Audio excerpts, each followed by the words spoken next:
Manhattan district attorney Alvin ব্র্যাগের অফিসের বাইরে কয়েক ডজন ইসরায়েলপন্থী বিক্ষোভ করে। এপ্রিল মাসে কলাম্বিয়া ইউনিভার্সিটিতে বিক্ষোভের সময় সম্পদের ক্ষতির জন্য দায়ীদের বিরুদ্ধে অভিযোগ গঠনের দাবি করেন তারা।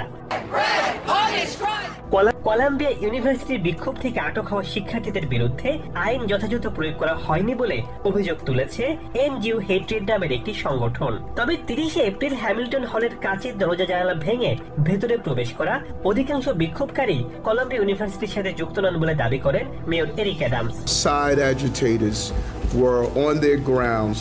প্রতিবাদকারীদের সেখান থেকে বের করার জন্য একটি নজিরবিহীন অভিযান চালায় এনওয়াইপিডি। সেখান থেকে 46 জন বিক্ষোভকারীকে আটক করা হয়। Manhattan district attorney Alvin brag গত সপ্তাহে ঘোষণা করেছেন আটককৃতদের মধ্য থেকে 31 জনের বিরুদ্ধে আনা অভিযোগ খারিজ করা হয়েছে। প্রসিকিউটররা জানিয়েছেন বিক্ষোভকারীদের বিরুদ্ধে প্রমাণের অভাব রয়েছে, কারণ সেই সময় সার্ভেইল্যান্স ক্যামেরা কাপড় দিয়ে ঢাকা ছিল।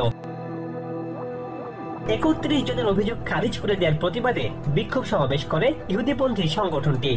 That 31 of 46 cases of these criminals that Alvin brag বলেছেন এই মামলার তদন্ত শেষ হয়নি। অন্য প্রতিবাদকারীদের বিরুদ্ধে আনা অভিযোগগুলোর সক্রিয়ভাবে তদন্ত করা হচ্ছে। তবে অ্যালভিন ব্র্যাগ ব্যাপক সমালোচনার শিকার হয়েছেন। প্যালেস্টাইনপন্থী বিক্ষোভকারীরা অভিযোগ করেছেন কয়েকজনের মামলা খারিজ করে দিয়ে সরকার তাদেরকে বিভক্ত করার চেষ্টা করছে। The state has attempted once again to divide us, dismissing